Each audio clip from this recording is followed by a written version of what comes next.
कहानी की शुरुआत होती है साल 1846 में। यह समुद्री लुटेरों का दौर था। अब हम समुद्री लुटेरों यानी पायरेट्स के एक जहाज को चुपचाप एक मर्चेंट शिप का पीछा करते हुए देखते हैं। पायरेट्स धीरे धीरे पास आ रहे थे ताकि हमला कर सकें। जैसे ही उनका जहाज करीब आया, एक आदमी भागकर घंटी बजाने गया ताकि अपनी टीम को वार्निंग दे सके, लेकिन पायरेट्स ने उसे गोली मार दी। घंटी की आवाज सुनते ही कैप्टन बोर्डन ने अपनी बंदूक उठाई और अपने आदमियों को हुक्म दिया कि लॉग बुक को जला दो। ये वो रिकॉर्ड है जिसमें सफर की पूरी जानकारी थी। उसे तुरंत आग लगा दी गई। पायरेट्स का आधा हिस्सा डेक पर रुक गया और वहां पर जो भी आदमी मिला उन पर या तो गोलियां चलाई गईं या उन्हें समुद्र में फेंक दिया गया।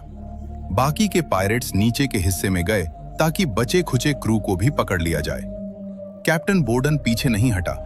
उसने जमकर लड़ाई की और कुछ पायरेट्स को मार दिया, लेकिन आखिर में 2 पायरेट्स ने उसे पकड़ लिया और तीसरे ने उसके सर पर जोर से मारकर उसे बेहोश कर दिया। जब बोन की आंख खुली तो उसने देखा कि उसका जहाज और उसकी बची खुची टीम सब लोग पायरेट्स के कब्जे में है। पायरेट्स के कैप्टन कॉर्नर ने उससे पूछा कि तुम्हारे पास जो सोने का टुकड़ा है जिस पर मेरा निशान बना है वो कहां से मिला? लेकिन वुडन चुप रहा, कुछ नहीं बताया उसने। थोड़ी छानबीन करने पर पायरेट्स को कुछ कागजात मिले जिनसे पता चला कि यह जहाज कैमन ब्रैक नाम की जगह से आया है। 6 दिन बाद कैमन ब्रैक नाम की उस जगह पर असल बहुत परेशान है क्योंकि उसका पति बोर्डेन अभी तक वापस नहीं आया। वो रोज समुद्र की तरफ अपनी दूरबीन से देखती, लेकिन उसे कोई जहाज नजर नहीं आया। घर के अंदर बोर्डेन की बेटी एलिजाबेथ अपने सीक्रेट बॉयफ्रेंड वेस्टर्न से मिल रही है। वेस्टर्न ने कहा कि दोनों यहां से भागकर एक नई जिंदगी शुरू करते हैं, लेकिन एलिजाबेथ इसके लिए तैयार नहीं थी। उसका मन मान नहीं रहा था। जब अर्सेल घर में आई और गेट खोला तो उसने अपना छोटा सा अलार्म सिस्टम चालू किया। रस्सी से बंधी हुई बोतल हिल गई और आवाज हुई। इससे एलिजाबेथ को पता चल गया कि कोई आया है। इस आवाज से अर्शेल का बेटा आइजैक भी जाग गया। आइजैक चल नहीं सकता, इसीलिए अर्शेल ने उसे उसके लेग ब्रेस पहनाए। आइजैक ने पूछा कि कोई जहाज दिखा क्या, और अपने दिन गिनने वाले निशान में एक और लाइन जोड़ दी। लगभग 60 दिन से उन्होंने अपने पिता को नहीं देखा। ने एलिजाबेथ को डांटा क्योंकि रसोई में 2 बर्तनों में आग लग गई थी। इस पर एलिजाबेथ ने गुस्से में कहा कि इस छोटे से बेकार आइलैंड पर और नहीं रहना मुझे। बाद में अर्सल ने नारियल इकट्ठा किए और आइजैक के जन्मदिन के लिए केक बनाया। उसने आइजैक को एक सुंदर सा चाकू भी दिया और बताया कि तुम्हारे पापा देकर गए थे कि अगर मुझे देर हो जाए आने में तो दे देना। चाकू को देखकर असल को याद आया कि कैसे उसने कुछ बुरे लोगों से अपने आप को और अपने लोगों को इसी चाकू की मदद से आजाद करवाया था। समुद्र के किनारे वेस्टर्न कुछ अजीब लोगों से डील करता दिखा। थोड़ी देर बाद एलिजाबेथ ने आइजैक के टेबल पर एक चिट्ठी रखी और घर छोड़कर चली गई। रस्सी वाली बोतल एक बार फिर से हिली और असल जाग गई। उसने एलिजाबेथ का कमरा देखा तो वह बिल्कुल खाली था। फिर जैसे ही उसने खिड़की से बाहर देखा तो एक अजीब आदमी घर के बाहर घूम रहा था। असल ने तुरंत दरवाजा बंद किया, आइजैक को उठाया और कहा कि बसेस पहनो। उसने जमीन के नीचे मौजूद एक छोटे खुफिया हिस्से से बंदूक निकाली और आइजैक को छुपा दिया। बाहर से आदमी दरवाजा तोड़ने लगे और उसका नाम लेकर चिल्लाने लगे। अचानक छत में एक सुराख हुआ और 2 आदमी ऊपर से कूदकर अंदर आ गए। अर्शल ने एक को गोली मारी और गिरा दिया, लेकिन दूसरे ने पीछे से उस पर हमला किया। उसने उसे लात मारी और गला दबाने की कोशिश की। अर्शल ने भी हमला करके बचने की कोशिश की, लेकिन फिर दोनों पायरेट्स ने मिलकर उस पर हमला बोल दिया और उसे तब तक मारा जब तक वह कमजोर नहीं पड़ गई। तब स्काउट नाम का एक आदमी घर के अंदर आया और पैसे मांगने लगा। अर्जेल ने कहा कि तस्वीर के पीछे देखो, लेकिन वहां पर सिर्फ एक डब्बा मिला जिसमें थोड़े सिक्के थे। अब स्काउट गुस्सा हो गया और सोने के बारे में पूछा। अर्शल ने कहा कि मेरे पास बस इतना ही है। जब वह आदमी सिक्के उठाने लगा, अर्शल ने लैंप को तोड़ा और एक आदमी के चेहरे पर दे मारा और फिर जल्दी से वहां से भागी, लेकिन उसे दोबारा पकड़ लिया गया। उसने सामने खड़े आदमी के चेहरे पर थूक दिया, जिसके बाद पायरेट्स ने गुस्से में उसे जमीन पर पटका।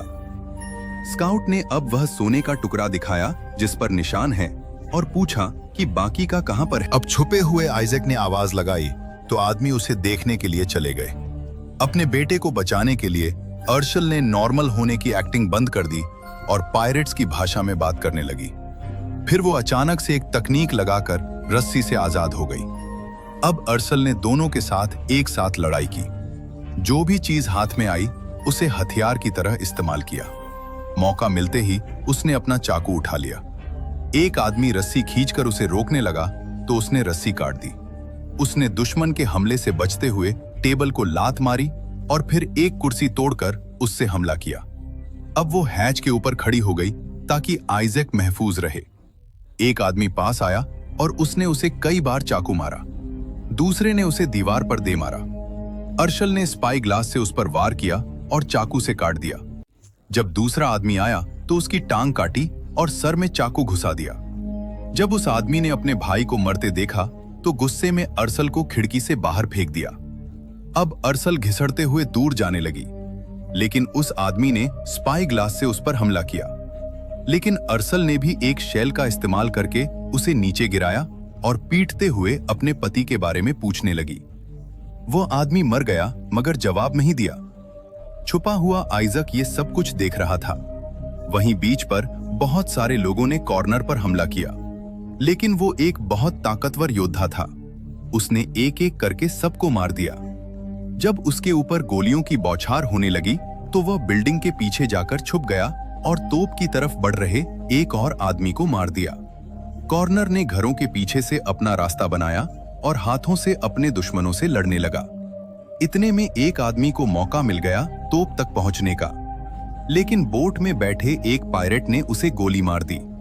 अब बोट के ऑफिसर ने कैनन को जला ही दिया था, लेकिन कॉर्नर ने ऐन वक्त पर पहुंचकर उसे बुझा दिया। उसी पल एलिजाबेथ मदद ढूंढते हुए आई, लेकिन जैसे ही उसने पायरेट्स को देखा तो वह डर के तुरंत एक झोपड़ी के पीछे छुप गई। कोने में छुपा एक आदमी गोली चला रहा था, लेकिन पायरेट्स ने जब पलटवार वार किया तो उसे वहां से भागना पड़ा। पोर्ट को संभालने वाले अफसर ने चेतावनी दी कि रॉयल नेवी यहां पर आती रहती है। तुम बहुत बड़ा रिस्क ले रहे हो, निकल जाओ यहां से। लेकिन कॉर्नर ने बस इतना पूछा कि सिग्नल भेजने की जगह कौन सी है। जब ऑफिसर ने जवाब नहीं दिया तो कॉर्नर ने धमकी दी कि मुझे पता है चर्च में लोग छुपे हुए हैं। यह तोप मैं चर्च की तरफ करके ही चला दूंगा। डर के मारे उस अफसर ने बता दिया कि सिग्नल आइलैंड की दूसरी तरफ से भेजा जाता है। वहां एक ऊंची पहाड़ी है, उसके ऊपर बना हुआ है सिस्टम। अब कॉर्नर ने चर्च के अंदर मौजूद लोगों से कहा कि अगर आप लोग चर्च के अंदर ही रहे तो आपको कुछ नहीं होगा। लेकिन उसने अफसर की तरफ करके तोप चला दी, जिससे उसके चीथड़े उड़ गए। उसी वक्त स्कॉट वहां पर आया और कहने लगा कि हमने अर्शल को पकड़ लिया है। वहीं घर के अंदर अर्शल ने आइजैक को बाहर निकाला। आइजैक ने जमीन पर एक सोने का बार देखा। दोनों ने जल्दी जल्दी काम का सामान पैक किया और अचानक बोतलों के हिलने की आवाज आई। अर्शल ने तुरंत बंदूक खिड़की की तरफ तान दी, लेकिन वह सिर्फ ब्रैडली था। अर्शल ने जल्दी से मुंह धोया, कपड़े बदले और ब्रैडली ने बीच पर जो कुछ हुआ सब कुछ बता दिया। वहीं हम देखते हैं कि अर्शल की पीठ पर एक निशान है, बिल्कुल वैसा ही जैसा सोने पर बना हुआ था। ब्रैडली ने समझाया कि पायरेट्स उसे ढूंढ रहे हैं। उसने अर्शल को कैप्टन कहकर बुलाया। वैसे तो अर्शल लड़ना नहीं चाहती थी, लेकिन तभी आइजैक को एलिजाबेथ का लिखा हुआ वो लेटर मिल गया। तब पता चला कि एलिजाबेथ अपने बॉयफ्रेंड वेस्टन के साथ भागने की कोशिश कर रही थी। अर्शल ने लाश से छुरा निकालकर वापस आइजैक को दिया और साथ ही उसने ब्रैडली को अपनी बंदूक देकर कहा कि निशान लगाए हुए पेड़ के नीचे इंतजार करना, जबकि वह खुद एलिजाबेथ को बचाने निकल पड़ी। एलिजाबेथ खुले खेतों में पूरी तेजी से भाग रही थी।